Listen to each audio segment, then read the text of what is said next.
Indiana Jones, It's a podcast about Indiana Jones. Every movie, 1 minute at a time. The Indiana Jones Minute. Welcome back to the Indiana Jones Minute. This is the podcast where we park our motorcycle right up in front of Indiana Jones and the Last Crusade 1 minute at a time. I'm Pete Mummert. I am Tom Taylor. I'm Gerald Christopher St. Bilfred Porter. I really think you're starting to make these up. No, that's what's amazing. It's like my most enjoyable part of this damn podcast. You read all sorts of crazy saints. So many of them are from like the 2nd and 3rd and 4th centuries, and they're all like, Olympianus and, yeah. Tons of them. Tons of saints for everybody. I mean, all the names I could have chosen instead of Marcus. Well, one thing we would not be able to make up because he is very cool is Mr. Kevin Maher, the host of Kevin Geeks Out. Welcome back, Kevin. Hi, I'm going to introduce myself as Kevin Thomas John Bosco Maher because my confirmation name was after St. John Bosco, but I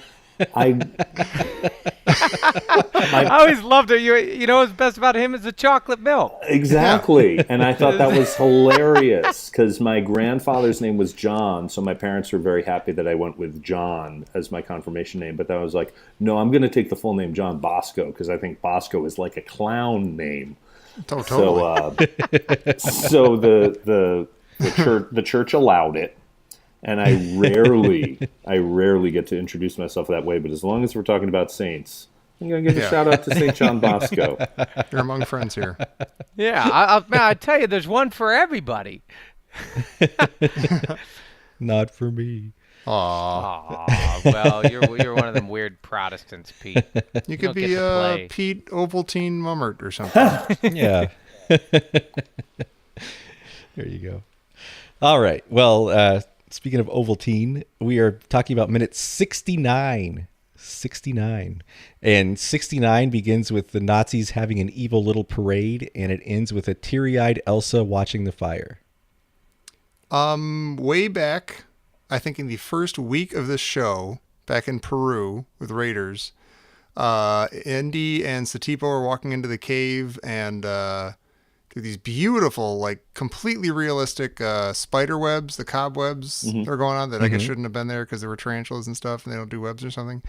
But, and I think I said something about like, yeah, the production values of the movies kind of drop after this one. And I was thinking specifically of this scene with this pyre of books that we've seen.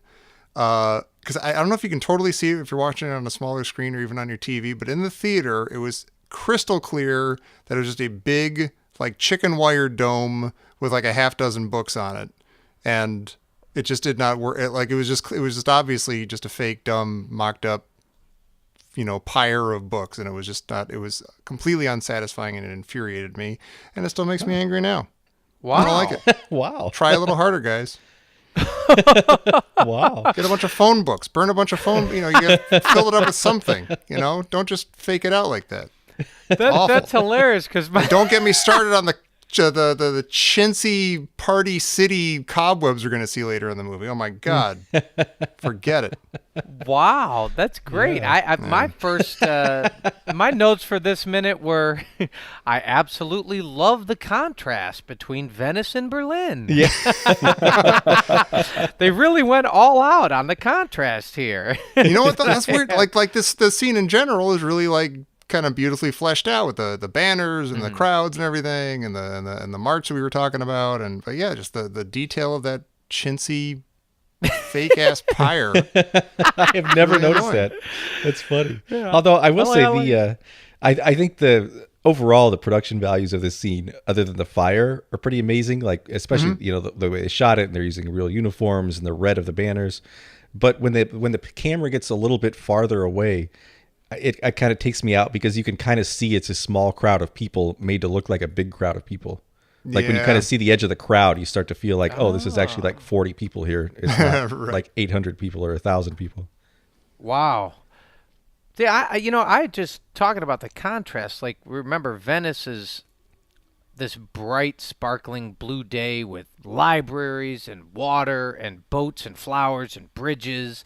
It's it's romantic, and even ascending up from the sewer sparks an Venice, right? But Which you love, Jerry. But now here in Berlin, it's this dichromatic, sterile black and red. That's all it is, black and red, and it's nighttime, and we have torches and pyres and bonfires. There's no beautiful wooden boats with Solomio. Instead, we have cold steel black cars with military marches and book burning. Yeah. I think it's very well done. Oh, it's beautifully done. Yeah, not to take away from your anger, Tommy. No, please don't I try always to take away love from my anger. Yeah, I always love when you get upset on this show. I do. And we get some more standards, kind of like we had in Raiders. We got the Nazis carrying their standards, kind of like a Roman triumph almost. Yeah.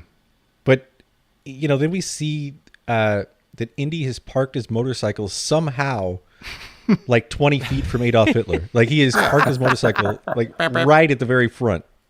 And, like, did he steal a handicap space, or how did he get here? Yeah, I don't know. Knowing Indy, he probably did. he would have, yeah.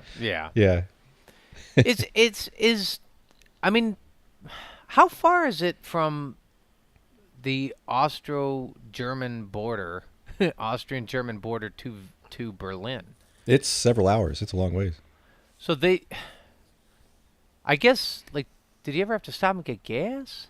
Yeah. Oh, he would have had to stop all kinds. Yeah, several times. And he wore his Indy uniform the whole time. Well, presumably he knocked out the gas station attendant and put on his uniform, filled up with petrol. Right. And then stopped at the butcher shop and put on his uniform. He just walked out with finally some knocked meat. out the valet at this rally and pulled in unsuspected. Well, that makes sense, because you notice you see some legs being dragged behind the car, and Indy steps out immediately, already dressed. Yes. So I think this guy, he just killed to kill. Or else this guy saw him changing or something. Yeah, it's a really strange moment. And I wondered, like, he comes out in a very well tailored uniform. And I wonder if he's like, I made that mistake in Raiders. Yeah, I I'm think gonna so. suss yeah. out the right guy with the right body frame. He actually has a tape measure with him and sneaks up behind the guy and does the shoulders and then the inseam and But it's then interesting knocks him because out. the script actually says that Indy's tunic is several sizes too big. And I think Spielberg very wisely decided not to go back to the well again on that. Oh, Right. wow. Well, they could have worked it as like a gag, for Raiders fans. You would have been maybe. livid, Tom. Livid, Tommy. You would have been Yeah, livid. Pete is right. I really don't like and the I would have humors, been. do I? I would have been livid with you. Good call, Pete. Didn't even let him finish that sentence.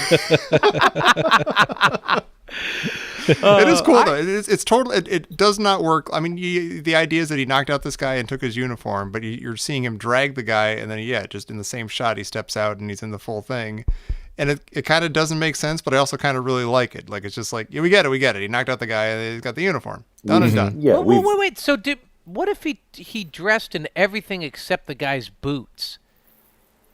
Hey, because all you maybe. see are the boots, Yeah. right? Maybe. But does that mean he beat the guy up in broad day, like in plain sight, like among Well, he's like 20 feet Like a from few Hitler. feet ahead Like, of Hitler that? could look out from the stage and be like, well, why is that man beating up that other man right next to me? Why are my bodyguards not doing anything about this? right? Yeah. You mentioned the boots, and apparently that was a big thing in the 60s, that there would be undercover cops would dress as hippies, but they would wear their police-issued shoes, and that was how hippies could tell if somebody was a narc. They'd Hey, look at man. your shoes. Where can I get some of those grass cigarettes, man? Yeah. Dig this groovy music. Yeah. You have the right to remain awesome. Not awesome. Do we say That's not a awesome yet? 60s Yeah. Well, somebody already said groovy, and I couldn't think of. I don't know. You know what? Why do you think they chose not to show the red line on the map here going to Berlin? Oh, because they that's have a that good awesome question. other transition. Like the sign to the Yeah. boat Yeah, burning right. is really good. Yeah. It is. It is. That's a good question. is. I hadn't even thought of that. That's Yeah. a good question. I hadn't though. either, but yeah. I think you're right. Just that beautiful transition. Yeah. Pete, Yeah. what at second 31? What exactly does Indy do?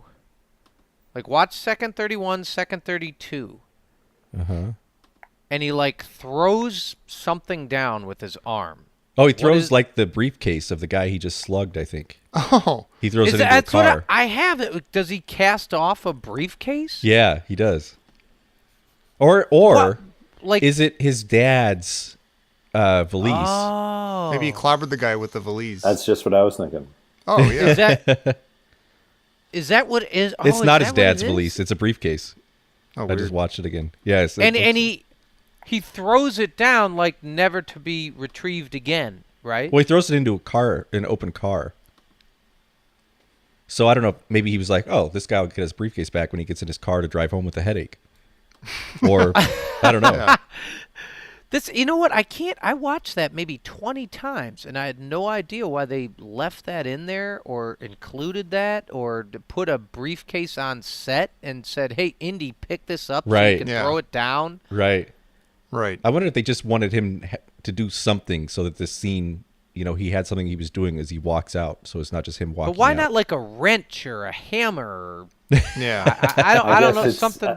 I guess it's that briefcase product placement that we see throughout this trilogy. Those sweet, sweet Yeah. Samsonite dollars Yeah. that help fund this movie. Does he put, when he knocks out a guard or somebody and takes their clothes, does he put the uniform on over his clothes? Or does he put his clothes, like maybe that Like, what valise is has he- like, his clothes in it and he's putting it in the sidecar maybe What for that's later? like how far down does he take it? Like he doesn't do the boots, does he do the underwear? It looks like he's wearing his same pants. He's wearing the same pants from before, right? Or really similar pants, which would then become redundant. Well, we were saying Let me before ask- that he is basically already sort of dressed as like a brown shirt, Hitler Youth yeah. kind of dude. Yeah, Yeah. like he's got the khaki Interesting. shirt and the khaki pants and the Yeah. tie. But Yeah. you know, but look, a uniform is a uniform. Like you Yeah. can't have the top and the hat and not the pants, Yeah, or cargo the top pants. hat, pants, and like indie shoes. Especially if both like Goering and Himmler are both on the stage, and they were both real sticklers for uniforms. Mm-hmm. So they would have known immediately. You know what? I noticed that, and I was going to ask you. So it's second 42. It's Hermann Goering and Heinrich Himmler. Like they actually went there and did Yeah. like, let's get guys who look like them, and we'll put them on the stage Although- with Hitler. Goering hasn't aged very well. Like because in real life he wasn't that. He was like a couple years older than Indy would have been in this movie, and he looks like a 70-year-old man here. But Yeah. Himmler is played by Ronald Lacey. I've heard of him. Yeah, Wow. he's even got the same glasses, the same tote glasses, which makes me Yeah. wonder: are Himmler and Tote clones? Oh wow, Oh, the boys from Brazil. Yeah, exactly. I like and am annoyed by the fact that that's Ronald Lacey. I guess I just wish that there was more like, why do you have Tote in the movie? You don't do anything with him. But on the other hand, it's like, oh, you know what? I like that they knew that he was awesome and they made a point of bringing him back. Even if I didn't know about it for like 20 years or something. I didn't know about it till just now. It's a tiny cameo for a guy that was such a critical part of Raiders. It's Yeah, I pretty guess neat. that's Yeah, what's that's- frustrating to me. Yeah. Well, let's not. I mean, I wouldn't even call that bringing him back. I mean, right. that's like grabbing the guy at the gas station on your way to work, filming. He's like, "Hey, you mind? We need a guy who looks like you. Yeah. Jump in the back." You do the Nazi thing, okay, right? Yeah, I mean, he's in it for like geez, I don't even know. I mean, you wouldn't even know if you weren't Yeah. doing this silly thing a minute at a time. Yeah. Yeah. But yeah, I just learned that for the first time. But there's definitely a tradition in franchise films of bringing actors back to play different characters in the sequels. Sure. Yeah, I know that's the true. Planet of the Apes movies have different actors who pop up again and again in different roles. Yeah. Pat I know in Roach. the Dirty Harry films they do that. Men in Black, is it 1 and 2? David Cross plays 2 different roles. Oh yeah. So there's a long-standing tradition of bringing characters back, and I would open it up to the Facebook page, the Facebook group, to list some of your favorites. We'll start up a thread, get some photos side by side. This is a fun audience game. I'm not going to get a lick of work done today. I'm just going to be looking at those. But it's okay. Yeah. I was thinking about this, though. Would the best thing Indy could have done in his entire life, wouldn't it have just been to go up and kill all the people on the stage? Yeah. Like if he had killed Hitler and Goering and Goebbels and like that would have ended the Nazi party. You think if he can like get this far and then get up to Elsa in the next minute and stuff, like he's armed. He could just take a shot, right? I mean, yeah. He's armed and he's like so close to these people. And I mean, he's about to be a lot closer, but God, that's crazy. You're right. Yeah. I mean, what? I mean, you're right. He's that close. He's in a Nazi uniform. He must have all he has to do is squeeze. yeah.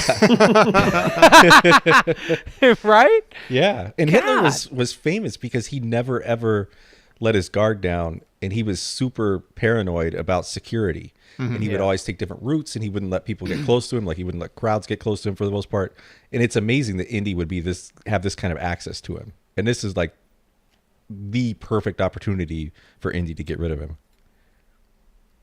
Yeah. But then they wouldn't get the Grail. Yeah, that's the end of the movie, right? Yeah, that's the end of the movie. We wouldn't get Beyond Castle Wolfenstein a bunch of years later. Yeah, that's true. Yep. Or be totally different. Plays Indiana Jones. I did wonder, though, if this is more fever dream evidence. Kind of like in a dream, you start seeing the same people show up in different contexts. Like your grandma is your second grade teacher, and like, Tote is back here and he's on the stage. Yeah. It's kind of everyone just interesting. kind of gets recycled. I get the Well, wait, now impression he's having a fever dream from within his own franchise? Well, I will actually point something out that the actor who's playing Hitler here is going to be known to Star Wars fans as Admiral Ozzel. That's right. Who gets strangled via video chat in Empire Strikes Back. Death by Skype. And it's a scene that also has Julian Glover as General Veers. Yeah. So you do definitely have a cross franchise fever dream happening with the same actors showing up in different roles. Yeah. Space Nazis and Earth Nazis. And I wonder if that's one of those. All I have to do is squeeze. With my mind. Yeah. Yeah. Oh my gosh. Yeah. That's coming up. To be clear, that line is coming up tomorrow.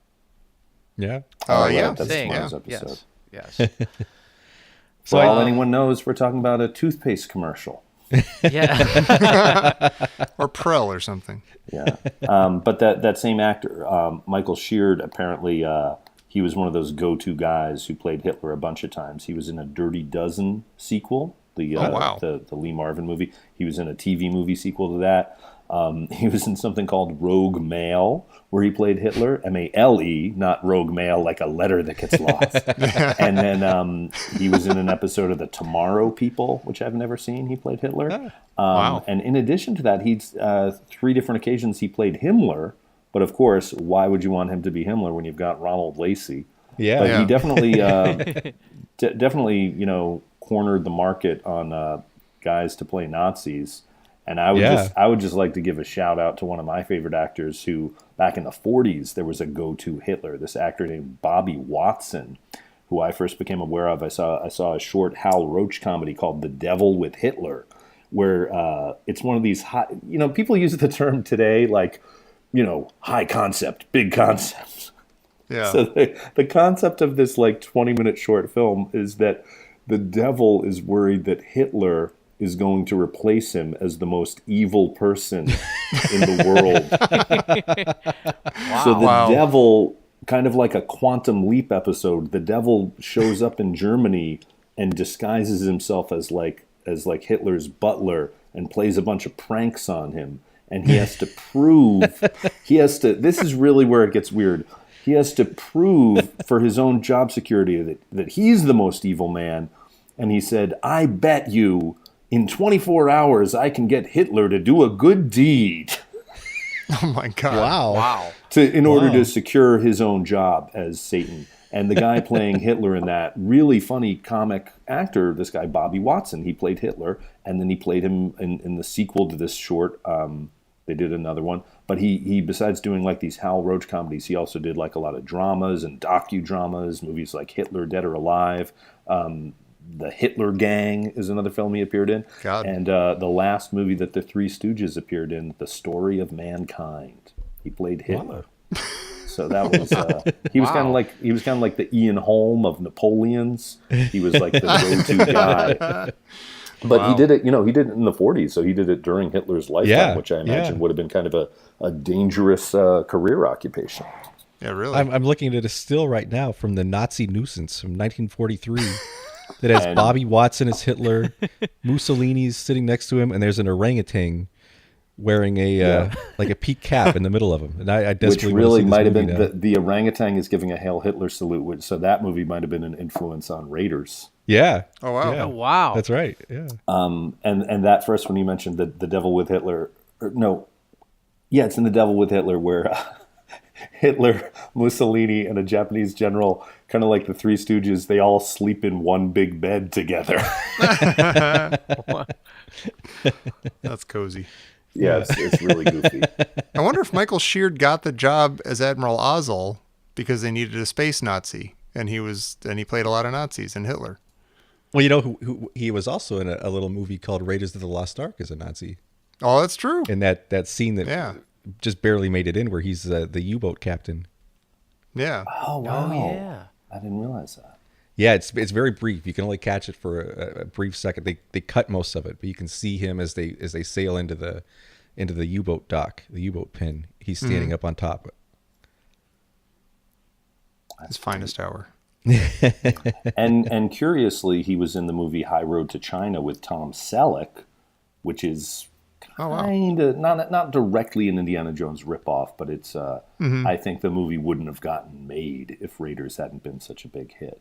Yeah. Huh. I haven't seen that. This minute has one of my favorite lines in the movie, which I'm happy to say there are many of. This is my favorite line in this movie. Well, there you go. My boy, we're pilgrims in an unholy land. Yeah, that's an amazing line. Good line. Yeah. Yeah. It's timeless. Yeah. Yeah, and Pete, shut your ears, you Lord of the Rings hater, you. Tommy, Kevin, my friends. Yes, we're with you, Jerry. This line reminds me when Frodo is in the mines of Moria. Mm-hmm. And they're like, and they sit. Remember, they sit. They kind of sit down. He and Gandalf sit down, and he says, "I wish the ring had never come to me." Yeah. Mm-hmm. And then Gandalf says, "I find that sometimes if I just sit down, the answer comes to me." Wow. Oh my God! Wait a minute. You see what I did there, huh? Wow. And then they know the way to go, right? That's He like- goes, Does that and then- actually happen, or am I hallucinating? Like with your on my voice leg? in my head. No, he says, and he sits down. Talk He goes, about- He goes, oh, it's this way. Gandalf goes, oh, it's this way. No, that was a. I was just referencing. Remember what Henry Senior says. Yeah. He sits Right. down when they're in the castle, and he sits back down in the chair, and the chair moves back, and the staircase appears. That's hysterical. Yeah, it was a little sleight of hand there, Tommy. Yeah. I liked it. Made me I real did it. dizzy, but I liked it. Let's do it again. It also, that you mentioned Lord of the Rings, and it reminds me of, there's the scene where they're oh man, I can't remember all my Middle Earth geography, but they're Frodo is at the gates, and they hide themselves under like a blanket that looks like a rock. Yeah. And that scene reminds me very much of The Wizard of Oz, when the three guys are looking at the marching soldiers, and they hatch the plan outside the gate to knock them out and steal their uniforms. And I was thinking, I think Wizard of Oz is the first example I can think of the good guys steal the uniforms of the bad guys. Oh wow! And we've been seeing that trope play out in Star Wars and Raiders and Last Crusade and everything else. That's amazing. Yeah. That's good. It's funny though. I can't imagine Indy saying, I wish the Ark had never come to me. Right. Yeah. Actually, but do you think he's ever felt this way before? Like, a pilgrim in an unholy land, like in Tanis or Utah. Does that even? Does that sort of thinking ever occur to Indy? I mean, it's great that it does to Henry, and as you said, Pete, these minutes in this part of the movie is filled with sort of a medieval, symbolism or speech, the way they kind of discuss good and evil, and this is another one of those lines. Well, I feel like Indy's really smart, but I don't feel like Indy's eloquent. Like I have a hard time picturing Indy coming up with a line like this. Yeah. And I don't know if he thinks of himself as a pilgrim. I don't think he'd ever Right. Yeah, true. Yeah. He doesn't have a belief system that would clash with another nation or something. I don't know what I don't know where he would be, where his fundamental beliefs. I mean, I guess maybe Nazi Berlin a little bit, sure.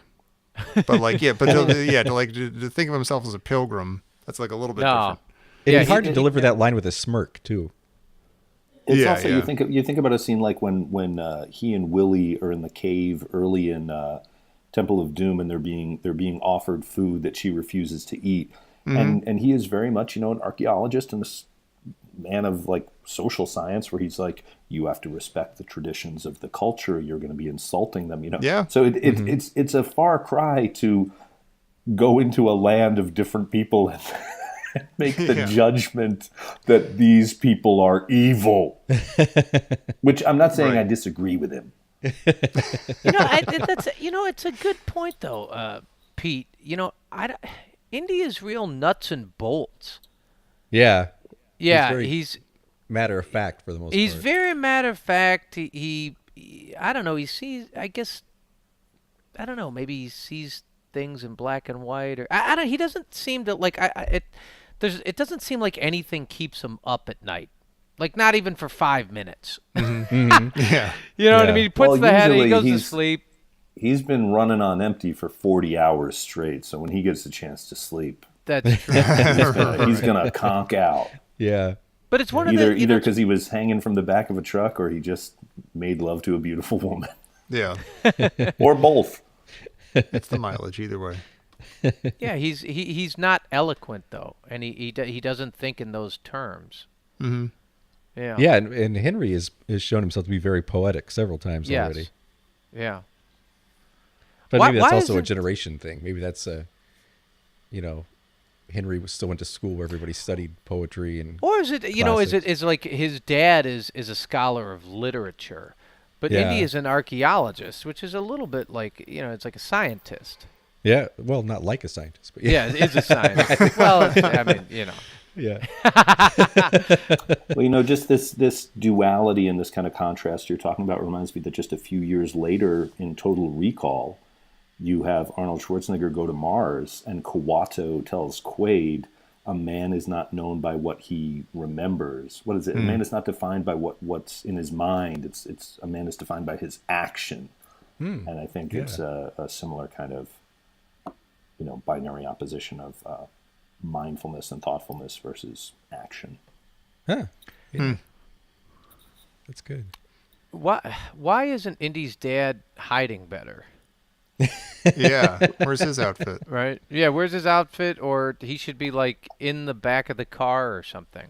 Because Elsa's standing right within view. Like they have a good direct line of sight with each other. Yeah. Is he hoping she'll see him? Is that why she's crying? Yeah, I love them both so much. I can't say it. Don't make me choose. I wondered about why she's weepy, but I guess it's that she's horrified by what she's seeing in front of her, and that she's gotten into bed with these people. Is that the idea? Right. And she's gotten in bed with a lot of people, guys. Is that right? A little bump. Been taken several ways. Yeah. Yeah. I call bull poop. So that nobody, I think that's like I see Elsa crying. I'm like, stop it, you big Nazi baby.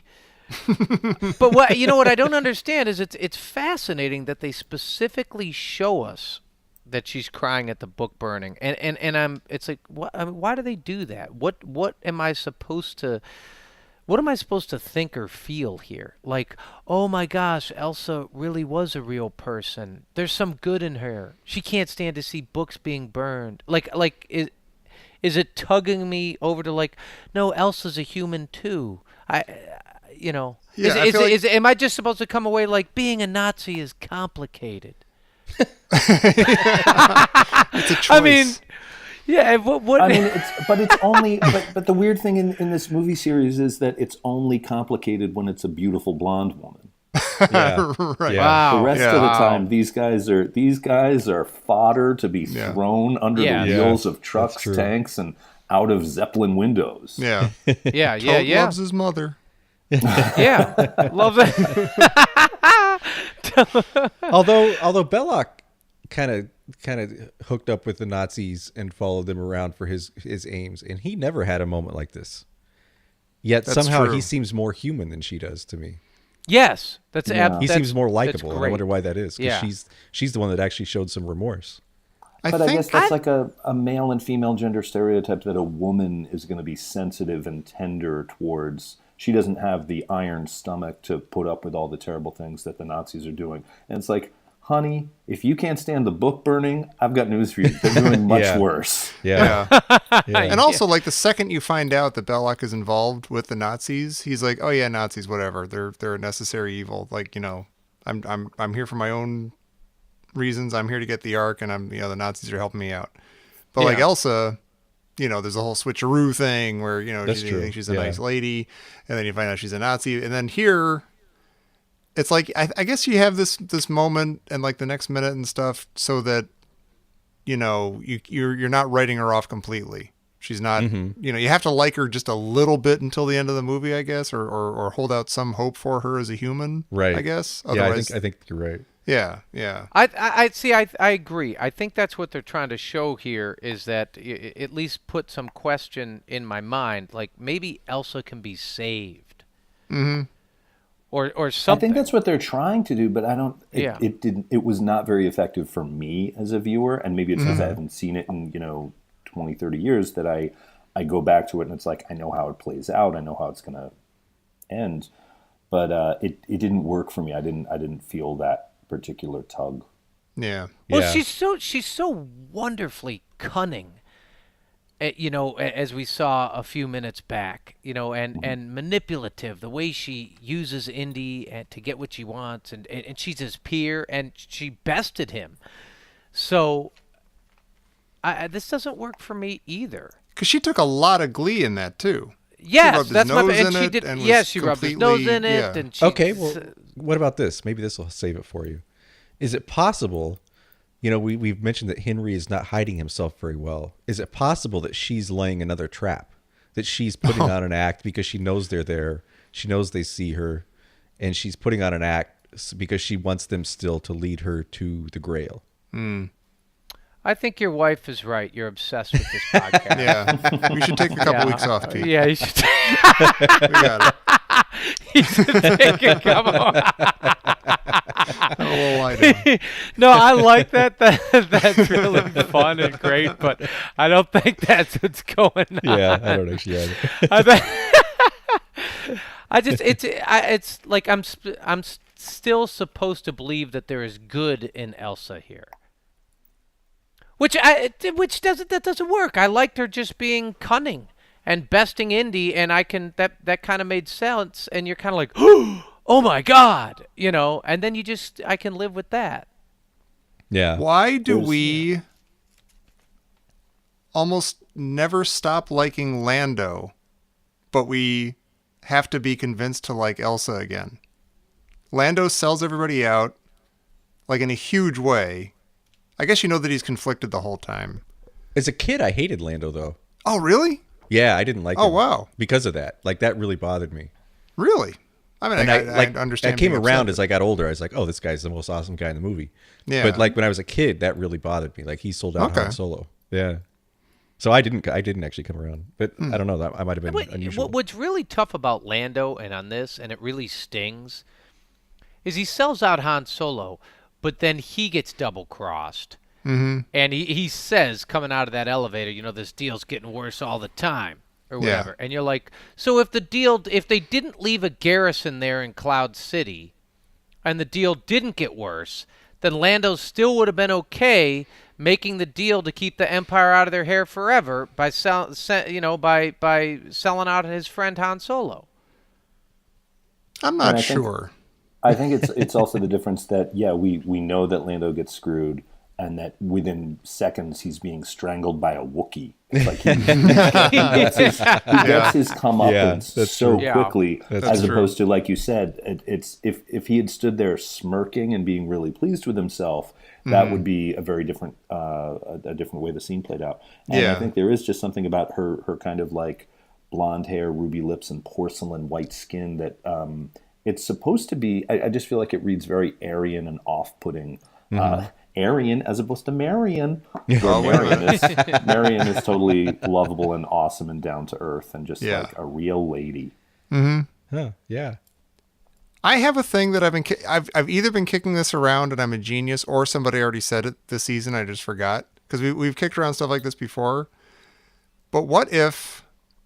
Because we've been talking a lot about how like we're doing right now. Like, there's something not quite clicking for us about Elsa. Even though she's great in a lot of ways, and on paper she's awesome. And we did this in Temple of Doom. What if Elsa and Donovan were the same character? Like, he gets picked up after climbing out the window at school, and he's taken to, I don't know, Ethel Donovan. I don't know what her name is, but she's like, she's the copper, whatever, magnate, and she's. And I thought it was still a dude, and it would be pretty great that they both slept with the same dude. Could be Indy 5 in the 1940s, even more so. Yeah, but I mean, and she's like, she's with Indy the whole time, but she's also like, outwardly the pulling the, not pulling, but she's carrying the purse string. She's like, this is her operation, and it falls apart when they're in the room with the Grails. You need two people for that final scene. Oh, that's a good point. Oh, that's a good point. Yeah. Up until then, it totally works. Yeah, wouldn't that be kind of cool? I like it, Tommy. I do. Thank you, Jerry. Because it wouldn't be like there's like that weird double switcheroo there where you get like within minutes you get the Cheese a Nazi and you get the Donovan the Nazi, or at least Nazi sympathizers, whatever they are. Yeah. But if she was just not just sort of along for the ride, but was actually, the force behind everything that's happening. And you can't really direct your hate towards like 3 or 4 different people. You're like, oh, Donovan, now I gotta, Elsa, now I gotta hate Elsa, but kinda. Yeah. Like, I kind of have to. Yeah. And then there's like, Vogel, right? Yeah. And I gotta hate him, which is now I after, thank you, Doris, it's Fogel. Is that right? Yeah. Been saying Dan Vogelberg.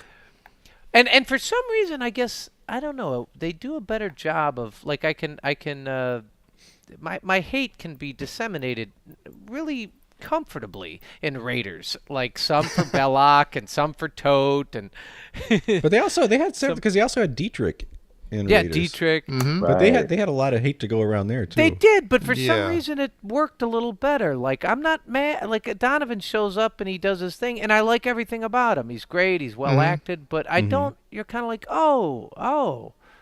he's a bad guy. Yeah. If they were the same character, like, the woman I just made out with and she sucked on my earlobes and everything, and Venice, oh my gosh, she's. She had my dad kidnapped. I mean, it's kind of, in a way, it's sort of the same character, but it's just a different.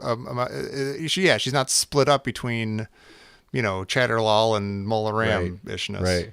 Yeah, I like that. That. So we see one of the books they're burning is Das Kapital by Karl Marx. Oh wow! And the rest just seem to be random German books they got at a used bookstore. They should have mailed that to the Marx Brothers. Yeah, they should have. But like, I've got one of these on my shelf right now. That's copyright 1944. So I think they just grabbed a bunch of random books.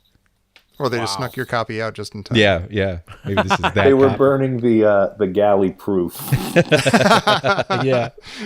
Not for resale.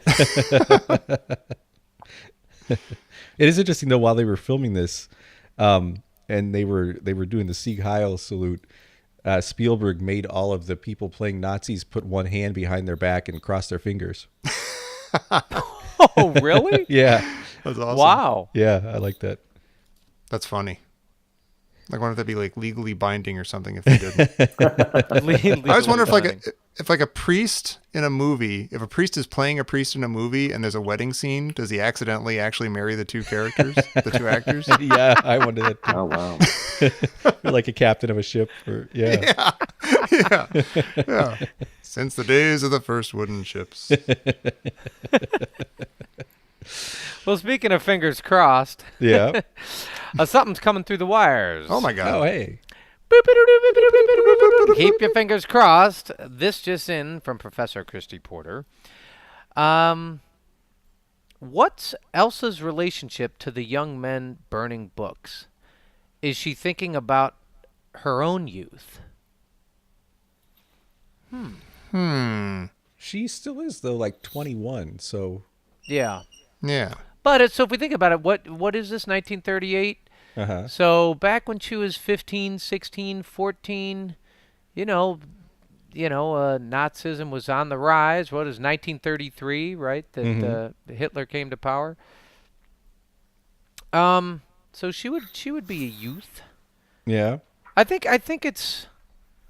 Yeah, is she just upset that they're burning the books? Or is she thinking about like how she was such a voracious reader as a kid, and that's all getting thrown away? But not voracious enough. She But didn't not get to those exactly. books before they were burned. It's like the first version of Time Enough at Last. Well, and what's interesting is what. Oh, I've got all the time in the world, but I'm a Nazi. Wah. But I'm a Nazi.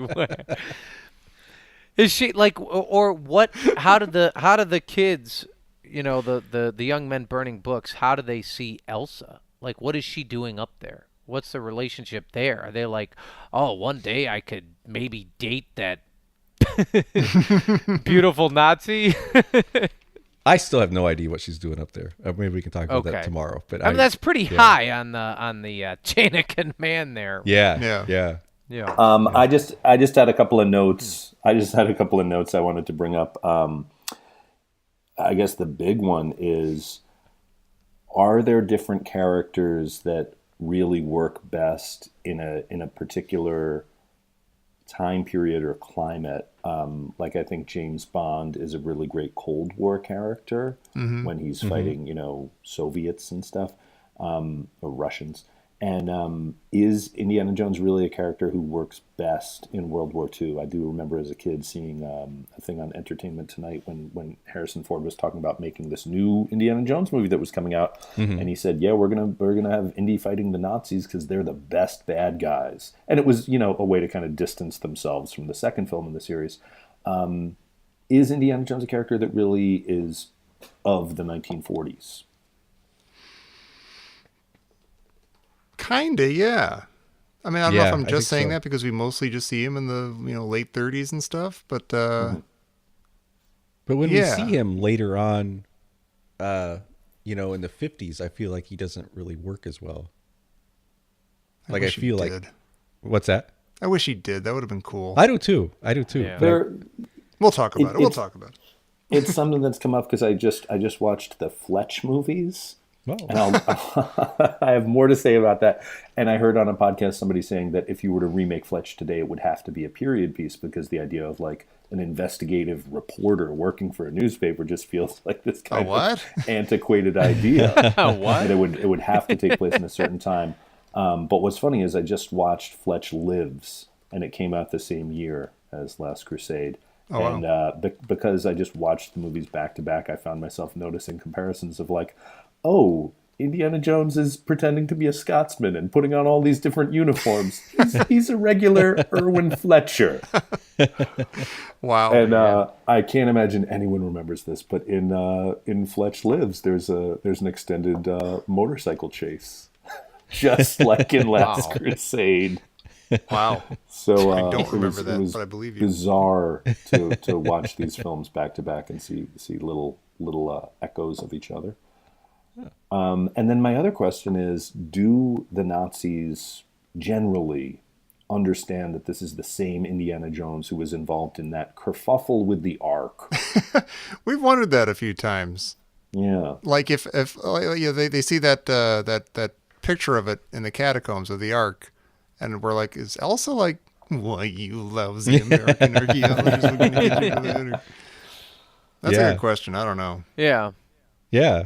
But yes. I think it's very closely related to the thing, and they've talked about a lot in Star Wars Minute, is does Darth Vader know that, or like do people know that Luke Skywalker blew up the Death Star after the first movie? Yeah, that's a really good question. And I don't think we've come up with a good answer yet. I always thought, I thought that's why Darth Vader was after him. Mm-hmm. All you get in the opening crawl is Vader's obsessed with finding young Skywalker, and I always assumed that was why. Until you find out later why he's really obsessed with him. Thank you for not spoiling it. No. You gotta see the movie. And Kevin, thanks for joining us today. And it's my pleasure. You do a very cool show when you're not doing this called Kevin Geeks Out. We do a live show. Yeah, I just have not put together a podcast. I have so much respect for the work that you guys put into it and the dedication and the, for lack of a better word, the obsession, as we talked about. But I'm doing a live show in Brooklyn. It's called Kevin Geeks Out. You can go to lovekevin.com to get some information on Kevin Geeks Out. You can also see some videos that I've made. I'm trying to make more videos that are representative of the stuff we do in the show.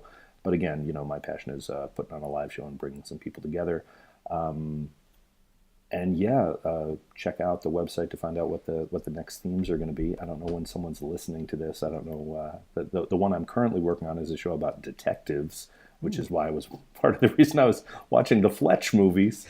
And it's a really good show where guest speakers come out and we do a deep dive into a given topic, and we have like multimedia kind of comedy commentary, not unlike what you guys do on the podcast each episode. So I hope some people will look into that if you're in the New York area. Yeah, definitely do that. I've heard these shows are fantastic. I haven't got to see one yet, but I'm hoping to someday soon. And Tom, we will be doing a live show in August of 2018. That's true. We're not sure if Jerry will be joining us or not. We're kind of hoping he is, but we'll have to see. But we will Where's be that taking place? In Denver. It will be a Movies by Minutes convention, and we will be there. Star Wars Minute will be there, as will a cast of hundreds, perhaps. A lot of people. So please, you can find the information about that on our Facebook group or moviesbyminutes.com. And you can also join us back here tomorrow for minute 70 of Indiana Jones and the Last Crusade here on the Indiana Jones Minute. I wish the Grail had never come to me.